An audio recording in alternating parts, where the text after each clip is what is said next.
So hello everyone, नमस्कार साथियों, स्वागत है आप सभी का एक बार फिर से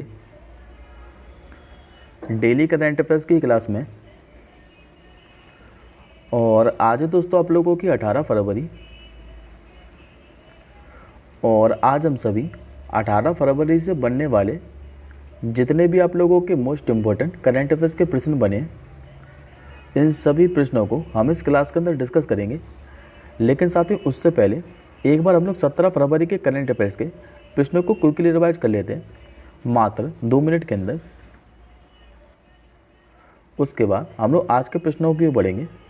तो जैसा कि साथियों लास्ट क्लास के अंदर मैंने आप लोगों को पढ़ाया था कि अभी नदी कटाव पर अंकुश लगाने के लिए जो नंदी बंधन योजना है, यह भी किस राज्य सरकार ने शुरू की थी? तो पश्चिम बंगाल ने। 2024 में पुरुषों की इंडोर 3000 मीटर दौड़ में भारत के जो गुलबीर सिंह हैं, इन्होंने अभी रजत पदक जीता है। किस देश के जैकब किपलोमा ने बार्सिलोना में हाफ मैराथन में 57 मिनट से कम समय में दौड़ पूरी करने वाले ये अभी पहले एथलीट बने? तो ये बने साथ युगांडा के। चौथे दक्षिण एशियाई सीनियर एथलेटिक चैंपियनशिप 2025 के बारे में पढ़ाया था। ये कहाँ पर आयोजित की जाएगी? तो झारखंड के रांची के अंदर। किस देश ने भी हाइब्रिड जो क्वांटम सुपर कंप्यूटर है 100 विकसित किया है? तो ये क्या था? जापान के द्वारा। किस देश के भी टेनिस खिलाड़ी जिनका नाम है यानिक सिनर, इन पर भी डोपिंग मामले में 3 महीने का प्रतिबंध लगाए गए? तो ये जो दोस्तों यानिक सिनर है, ये इटली के खिलाड़ी हैं और इन पर अभी बाडा ने क्या है कि 3 महीने का प्रतिबंध लगा दिया है। और इन्होंने साथियों ऑस्ट्रेलियन ओपन 2025 में पुरुष सिंगल का भी खिताब जीता है, तो याद रखिएगा। किस देश के शोधकर्ताओं ने भी ऑटिज्म से संबंधित जो मस्तिष्क गतिविधि है इनकी खोज की है? तो ये की थी इजराइल के द्वारा। जुलाई 2025 में जो ब्रिक्स शिखर सम्मेलन है, इसकी मेजबानी कौन करेगा? तो ब्राज़ील। तुलसी गैबार्ड का नाम पढ़ाया था। इनको भी आधिकारिक तौर पर किस देश में राष्ट्रीय जो खुफिया निदेशक है ये नियुक्त किया गया है? तो अमेरिका के अंदर। इसरो और अभी किस संस्थान ने स्वदेशी जो सेमीकंडक्टर चिप है इसको विकसित किया है? तो आईआईटी मद्रास के साथ मिलकर। आदि महोत्सव 2025 के बारे में पढ़ाया था। इसका आयोजन नई दिल्ली के अंदर किया जा रहा है। और लास्ट 12वां क्वेश्चन पढ़ाया था कि भारतीय जो स्नूकर चैंपियनशिप है 2025, इसका जो किताब है अभी किसने जीता है? तो बिलियर्ड खिलाड़ी पंकज अडवाणी के द्वारा। अब बढ़ते हैं हम लोग आज के पहले प्रश्न की ओर। आज का दोस्तों आप लोगों से पहला क्वेश्चन पूछ रहा है और स्पोर्ट्स से संबंधित है कि अभी जो 9वें एशियाई शीतकालीन खेल है 2025, इसकी मेडल टैली में अभी जो पहले स्थान है इस पर कौन सा देश रहा है? तो याद करिए साथियों, मैंने आपको 9वें एशियाई शीतकालीन खेलों के बारे में पढ़ाया था, जिनका आयोजन हार्बिन चीन के अंदर किया गया है। और इसमें भी पदक तालिका में जो पहले स्थान पर है ये चीन ही रहा है। करेक्ट आंसर हो जाएगा आपको ऑप्शन नंबर ए। अब पहले हम लोग 9वें एशिया शीतकालीन खेलों के बारे में समझ लेते हैं, उसके बारे में दोस्तों हम लोग पदक तालिका में के बारे में पढ़ेंगे। तो पहले बात करते हैं हम लोग 9वें एशियाई शीतकालीन खेलों के बारे में। तो इनका जो आयोजन है ये हार्बिन शहर के अंदर किया गया था, चीन के। आयोजन इनका कब से लेकर कब तक किया गया था? तो 7 से लेकर 14 फरवरी तक। और इसका शुभंकर पूछे आप लोगों से, तो याद रखेंगे दोस्तों बिनबिन और नीनी इसका शुभंकर था, जो कि दोनों चीन के उत्तर पूर्व क्षेत्र में पाए जाने वाले बाग हैं। खेल का नारा पूछे आप लोगों से, तो शून्य का सपना, एशिया के बीच प्यार। और खेल का प्रतीक क्या था? तो तरासा। और इसमें दोस्तों बात करें तो भारत ने हार्बिन शीतकालीन खेलों में 88 सदस्यीय दल को भेजा था, जिसमें से 59 एथलीट थे और 29 अधिकारी शामिल थे। लेकिन भारत ने इसमें मेडल नहीं जीता है।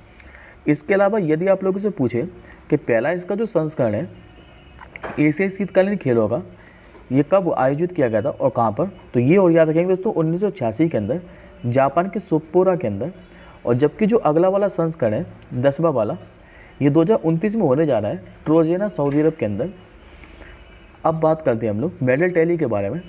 तो मेडल टैली में भी दोस्तों खाली आप लोगों को टॉप 3 पोजीशन याद रखनी है, और जिसमें से भी साथियों खाली आपको चीन के मेडल ही याद रखने हैं। जैसे चीन ने कितने मेडल जीते हैं इसमें? तो टोटल इसने 85 मेडल जीते हैं, जिसमें से 32 तो जीते थे दोस्तों गोल्ड मेडल, 27 जीते इसमें सिल्वर मेडल और 26 जीते इसमें ब्रॉन्ज मेडल। इसके बाद दूसरे स्थान पर देखोगे तो रिपब्लिक ऑफ कोरिया है, और रिपब्लिक ऑफ कोरिया ने कितने मेडल जीते हैं? तो टोटल 45 मेडल। इसके बाद तीसरे स्थान पर है जापान, और जापान ने जीते हैं खाली इसमें 37 मेडल। तो खाली आप लोगों को टॉप 3 पोजीशन याद रखनी है। अब बढ़ते हैं हम लोग आज के दूसरे प्रश्न की ओर। आज का दोस्तों आपका जो दूसरा प्रश्न है ये पुरस्कार से संबंधित है। आप लोगों से पूछ रहा है कि अभी ब्रिटेन के प्रतिष्ठित सम्मान जिसका नाम है most excellent order of the British Empire, इससे अभी किसे सम्मानित किया गया है। तो ये जो साथी क्वेश्चन है ये खाली वन लाइनर है, आप लोगों से इतना ही पूछेगा कि अभी most excellent order of the British Empire, इससे अभी एन चंद्रशेखरन को सम्मानित किया है। करेक्ट आंसर होगा आपको ऑप्शन नंबर डी। और जो साथियों एन चंद्रशेखरन है ये टाटा ग्रुप के चेयरमैन है। अच्छा, इनको यह अवार्ड दिया क्यों है? तो ये जो सम्मान है इनको इंडिया और यूके व्यापारिक संबंधों में उनके योगदान के लिए दिया है। तो खाली आप लोग कितना याद रखिएगा कि भी most excellent order of the British Empire, इससे किसे सम्मानित किया है? तो एन चंद्रशेखरन को। अब बढ़ते हैं हम लोग आज के तीसरे प्रश्न की ओर। आज का दोस्तों आपका जो तीसरा प्रश्न है ये अभ्यास से संबंधित है। आप लोगों से पूछ रहा है कि भी जो संयुक्त सैन्य अभ्यास है जिसका नाम है धर्म गार्जियन 2025, ये भारत और किस देश के बीच में आयोजित किया जाएगा? ये जो दोस्तों धर्म गार्जियन अभ्यास है ये हर साल आयोजित किया जाता है भारत और जापान के बीच में। करेक्ट आंसर होगा आपको ऑप्शन नंबर डी। अब इस क्वेश्चन के बारे में आगे समझिए। देखिए साथियों, भारत और जापानी सेना क्या है कि संयुक्त सैन्य अभ्यास जिसका नाम है धर्म गार्जियन, ये कहाँ पर आयोजित कर रही है? तो जापान के माउंट फूजी के अंदर। आयोजन इसका कब से लेकर कब तक किया जाएगा? तो 25 फरवरी से लेकर 9 मार्च तक। यदि आप लोगों से ये पूछे कि धर्म गार्जियन का 2025 में कौन सा संस्करण था, तो इस बार इसका 6वां संस्करण था। और इस सैन्य अभ्यास का दोस्तों उद्देश्य क्या है? तो दोनों सेनाओं के बीच में सामंजस्य को बढ़ावा देना। धर्म गार्जियन का इससे पहले वाला 5वां संस्करण कहाँ पर आयोजित किया गया था? तो 25 फरवरी से 9 मार्च तक राजस्थान के महाजन फील्ड फायरिंग रेंज के अंदर आयोजित किया गया था। और जबकि दोस्तों धर्म गार्जियन अभ्यास की शुरुआत कब हुई थी भारत और जापान के बीच में? तो ये और याद रखेंगे 2018 के अंदर। और वैसे तो दोस्तों भारत और जापान के बीच में क्या है कि 3 युद्धाभ्यास आयोजित किए जाते हैं। मैं आपको तीनों के तीनों रिवाइज करा देता हूँ। एक तो किया जाता है शिन्यू मैत्री, दूसरा ये धर्म गार्जियन जो मैंने आपको आज पढ़ाया है, और तीसरा आयोजित किया जाता है सहयोग काइजन। ये तीनों के तीनों जो अभ्यास है ये भारत और जापान के बीच में किए जाते हैं। अब आज का आप लोग चौथा प्रश्न देखिए। आज का साथियों आप लोगों से चौथा क्वेश्चन पूछ रहा है कि अभी जो 24वां दिव्य कला मेला है इसका उद्घाटन कहाँ पर हुआ है? तो इसका दोस्तों जो उद्घाटन है ये गुलशन ग्राउंड जम्मू के अंदर हुआ है। करेक्ट आंसर हो जाएगा ऑप्शन नंबर बी। अब बात करते हैं हम लोग 24वें दिव्य कला मेले के बारे में। तो आयोजन स्थल तो मैं आप लोगों को बता चुका हूँ जो कि गुलशन ग्राउंड जम्मू है। यदि आप लोगों से ये पूछे किस मेले का उद्घाटन किया किसने है, तो जम्मू कश्मीर के उपराज्यपाल मनोज सिन्हा और जो केंद्रीय सामाजिक न्याय एवं अधिकारिता मंत्री हैं, नाम है जिनका डॉक्टर वीरेंद्र कुमार, इन्होंने मिलकर इस मेले का उद्घाटन किया है। अच्छा, मेले का आयोजन कब से लेकर कब तक किया जाएगा? तो 14 से लेकर 24 फरवरी तक। और जबकि दोस्तों इसका आयोजनकर्ता कौन है? तो सामाजिक न्याय और अधिकारिता मंत्रालय, जिसके मंत्री अभी मैंने आपको बताया डॉक्टर वीरेंद्र कुमार है। इस मेले में होगा क्या? तो देश भर के दिव्यांग कारीगरों के उत्पादों और शिल्प कौशल का प्रदर्शन किया जाएगा। ये तो हो गई 24वें दिव्य कला मेले की बात। इससे पहले वाला यदि आप लोगों से पूछे कि 23वां दिव्य कला मेले का आयोजन कहाँ पर हुआ था, तो वडोदरा गुजरात के अंदर। और जबकि दोस्तों इस मेले की शुरुआत हुई कब थी? 2022 के अंदर। अब बढ़ते हैं हम लोग आज के 5वें क्वेश्चन की ओर। आज का दोस्तों आपका जो 5वां क्वेश्चन है ये पुरस्कार से संबंधित है। आप लोगों से पूछ रहा है कि अभी 2025 के स्पोर्ट स्टार एस अवार्ड में अभी sports star of the year महिलाओं में, और जबकि sports women of the year पुरस्कार से किससे सम्मानित किया गया है? तो ये दोस्तों दोनों के दोनों जो पुरस्कार है ये शूटिंग खिलाड़ी मनु भाकर ने जीते हैं। करेक्ट आंसर होगा ऑप्शन नंबर ए। अभी 2025 के जो स्पोर्ट स्टार एसएस अवार्ड है इनका आयोजन 14 फरवरी 2025 को मुंबई के ताज पैलेस के अंदर किया गया था। और यहाँ दोस्तों भारत के शीर्ष खेल प्रतिभाओं को उनके अद्वितीय प्रदर्शन के लिए सम्मानित किया है, जिसमें से मैं आपको सभी श्रेणियों के बता देता हूँ। एक बार दोस्तों आप लोग लिस्ट देखिए। यदि इसमें आप लोगों से पूछें कि sports women of the year पुरस्कार ये किसे मिला है, तो शूटिंग खिलाड़ी मनु भाकर को। साथ में दोस्तों मनु भाकर ने sport star of the year महिलाओं में भी जीता है। Sport star of the year पुरुषों में पूछ लिया आप लोगों से, तो प्रिया सीरीज इसको मिला है, जो कि हॉकी खिलाड़ी है। प्रेरणादायक आइकन अवार्ड की बात करें तो पीवी सिंधु को मिला है, बैडमिंटन खिलाड़ी है।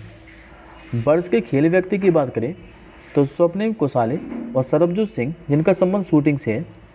लाइफ टाइम अचीवमेंट अवार्ड पूछे महिलाओं में तो मैरी डिसूजा, इनका संबंध हॉकी से है। लाइफ टाइम अचीवमेंट अवार्ड पुरुषों में पूछे तो गुरबख्श सिंह को मिला है, संबंध हॉकी से है। वर्ष की खेल महिला के बारे में पूछे तो ये दिव्या देशमुख को मिला है, जिनका संबंध शतरंज से है। वर्ष की खेल महिला पैरा खेल में पूछे तो अपनी लेखारा को शूटिंग से संबंधित है। वर्ष की युवा अचीवर महिलाओं में पूछे तो नेहा सागवान को संबंध कुश्ती से है। और वर्ष की युवा अचीवर पुरुषों में पूछे तो पार्थ माने, जिनका भी संबंध शूटिंग से है। सुपर अचीवर पैरा एथलीट के बारे में पूछे तो ये दोस्तों 3 खिलाड़ियों को मिला है। एक तो अवनी लेखारा को, जिनका संबंध शूटिंग से है। दूसरे भालाफेंक खिलाड़ी नवदीप सिंह, ये पैरा एथलीट है। और हरविंदर सिंह, इनको पैरा आर्चरी में मिला है। विशेष सम्मान गेम चेंजर की बात करें तो अमित शाह के बेटे जय शाह को। और सर्वश्रेष्ठ राज्य खेल प्रोत्साहन के लिए किसे अवार्ड मिला है तो मध्य प्रदेश को। ये पूरी की पूरी दोस्तों जो लिस्ट है मैं टेलीग्राम ग्रुप पर सेंड कर दूंगा, तो वहाँ से एक बार आप लोग जरूर देख लीजिएगा। अब बढ़ते हैं हम लोग आज के 6वें क्वेश्चन की ओर। आज का 6वां क्वेश्चन दोस्तों आप लोगों से पूछ रहा है, कभी किस देश के अंतरिक्ष संगठन ने रॉकेट मोटर्स के लिए दुनिया का भी सबसे बड़ा 10 टन जो प्रणोदक मिक्सर है इसको विकसित किया है। तो इसको दोस्तों जो विकसित है ये इसरो के द्वारा किया है, यानी कि इंडियन स्पेस रिसर्च ऑर्गेनाइजेशन ने। बात करते हैं हम लोग भारत के 10 टन प्रणोदक मिक्सर के बारे में। तो इसका दोस्तों जो उपयोग है ये ठोस प्रणोदक सामग्री के सटीक और सुरक्षित मिश्रण के लिए किया जाता है, जो कि रॉकेट प्रक्षेपण के लिए आवश्यक है। और इसको दोस्तों आप लोग इमेज में भी देख पा रहे हैं। मिक्सर को बात करें तो इसरो के सतीश धवन अंतरिक्ष केंद्र के द्वारा केंद्रीय जो विनिर्माण औद्योगिक संस्थान है बेंगलुरु, इसी के सहयोग से डिजाइन किया गया है। और मिक्सर के वजन की बात करें तो इसका वजन दोस्तों 150 टन है। ऊंचाई की बात करें तो लगभग 8.7 मीटर, लंबाई कितनी है तो 5.4 मीटर, जबकि चौड़ाई की बात करें तो 3.3 मीटर इसकी चौड़ाई है। अब बात करते हैं दोस्तों हम लोग इसरो के बारे में। तो इसरो की स्थापना कब हुई थी तो 15 अगस्त 1969 के अंदर। मुख्यालय कहाँ है तो कर्नाटक की राजधानी बेंगलुरु के अंदर। और अभी इसके जो नए अध्यक्ष हैं ये कौन बने थे तो ये दोस्तों वी नारायण बने थे, याद रखिएगा, वी नारायण। ये भी इसरो के नए अध्यक्ष बन चुके हैं, के सिवान के स्थान पर बने थे। अब आज का आप लोग 7वां क्वेश्चन देखें। आज का 7वां क्वेश्चन आपको दिवस से संबंधित है। आप लोगों से पूछ रहा है कि जो वैश्विक पर्यटन लचीलापन दिवस है यह कब मनाया जाता है। यह दिवस हर साल 17 फरवरी को मनाया जाता है। करेक्ट आंसर होगा ऑप्शन नंबर बी। देखिए दोस्तों जो वैश्विक पर्यटन लचीलापन दिवस है यह हर साल 17 फरवरी को मनाया जाता है। और संयुक्त राष्ट्र जो महासभा है इसने साल 2030 में वैश्विक पर्यटन लचीला दिवस की स्थापना की थी। इसके साथ दोस्तों ये और याद रखेंगे कि 27 सितंबर को विश्व पर्यटन दिवस मनाया जाता है, जबकि बाद में राष्ट्रीय पर्यटन दिवस की बात करें तो हर साल 25 जनवरी को मनाया जाता है। अब बात करते हैं हम लोग फरवरी महीने के महत्वपूर्ण दिवस के बारे में। ये तो दोस्तों मैंने अभी तक आपको सारे के सारे दिवस पढ़ाए फरवरी महीने से। सबसे पहले मैंने आपको भारतीय तटरक्षक दिवस के बारे में पढ़ाया था, यानी कि इंडियन कोस्ट गार्ड का रेजिंग डे। ये हर साल 1 फरवरी को मनाया जाता है। 2 फरवरी को मैंने आपको वर्ल्ड वेटलैंड डे के बारे में पढ़ाया था, यानी कि विश्व आर्द्र भूमि दिवस के बारे में। 4 फरवरी को पढ़ाया था वर्ल्ड कैंसर डे के बारे में, जिसकी थीम मैंने आपको बोला था कि याद रखिएगा, यूनाइटेड बाय यूनिक। 6 फरवरी को महिला जननांग विकृति के प्रति शून्य सहनशीलता का अंतर्राष्ट्रीय दिवस पढ़ाया था। वर्ल्ड पल्सेस डे की बात करें तो हर साल 10 फरवरी को मनाया जाता है। नेशनल प्रोडक्टिविटी की डे की बात करें, राष्ट्रीय उत्पादकता दिवस, ये 12 फरवरी को। और 13 फरवरी को राष्ट्रीय महिला दिवस और विश्व रेडियो दिवस के बारे में पढ़ाया था। अब आज का आप लोग 8वां क्वेश्चन देखिए। आज का 8वां क्वेश्चन भी दोस्तों अवार्ड से संबंधित ही है। आप लोगों से पूछ रहा है कि फॉरवर्ड फास्टर सस्टेनेबिलिटी जो अवार्ड है 2025, ये भी किससे प्रदान किया गया है। ये किया है दोस्तों एनटीपीसी को। यानी कि national thermal power corporation. Correct answer हो जाएगा आपको ऑप्शन नंबर ए। अभी यूनाइटेड नेशन ग्लोबल कॉम्पैक्ट जो नेटवर्क इंडिया है, इसी के द्वारा भी एनटीपीसी लिमिटेड को फॉरवर्ड फास्टर सस्टेनेबिलिटी अवार्ड 2025 से सम्मानित किया है। ये जो दोस्तों इसको सम्मान है, ये water management, water conservation and resource के कुशल उपयोग के लिए दिया है। और ये पुरस्कार आयोजित कहाँ पर किया गया था? तो यूनाइटेड नेशन ग्लोबल कॉम्पैक्ट जो नेटवर्क इंडिया है, इसी के द्वारा इसका आयोजन किया गया था। बात करते हैं हम लोग एनटीपीसी के बारे में। तो एनटीपीसी की सबसे पहले दोस्तों याद रखिएगा स्थापना कब हुई थी? तो 1975 के अंदर, जो कि भारत की एक मार्तन कंपनी है। ये कंपनी भारत के विद्युत मंत्रालय के अधीन एक सार्वजनिक उपक्रम है और ये देश की कुल बिजली उत्पादन क्षमता का लगभग 25% योगदान देती है। और इसकी स्थापित क्षमता क्या है? तो लगभग 77 गीगावाट। आज का आप लोग 9वां क्वेश्चन देखिए। आज का 9वां क्वेश्चन दोस्तों आप लोगों से पूछ रहा है कि अभी 8वें हिंद महासागर सम्मेलन 2025 का जो आयोजन है, ये कहाँ पर किया जा रहा है? इस बार दोस्तों इसका जो आयोजन है, ये ओमान की राजधानी मस्कट के अंदर किया जा रहा है। करेक्ट आंसर होगा ऑप्शन नंबर डी। और आयोजन दोस्तों इसका कब से लेकर कब तक किया जाएगा? तो 16 से लेकर 17 फरवरी तक। हिंद महासागर सम्मेलन की बात करें तो ये एक प्रमुख परामर्श मंच है जो कि हिंद महासागर के देशों को साथ लाने का कार्य करता है। और इसका मुख्य उद्देश्य क्या है? तो क्षेत्रीय सहयोग की संभावनाओं पर विचार विमर्श करना। अब एडिशनल इन्फॉर्मेशन में आप लोग एक क्वेश्चन दोस्तों और याद रखिएगा। याद करिए, अभी मैंने आपको इंडियन ओशन रिम एसोसिएशन के नए महासचिव बताए थे। ये भी कौन बने थे? तो संजीव रंजन साहब।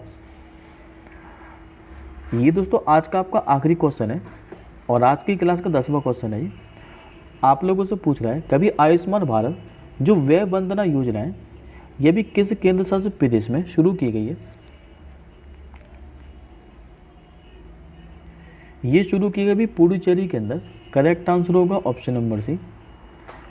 दरअसल पुडुचेरी के जो उपराज्यपाल हैं अभी के कैलाशनाथन, और पुडुचेरी के जो मुख्यमंत्री हैं एन रंगास्वामी, इन्होंने भी वरिष्ठ नागरिकों के लिए जो आयुष्मान भारत व्यय वंदना योजना है, इसका उद्घाटन किया है।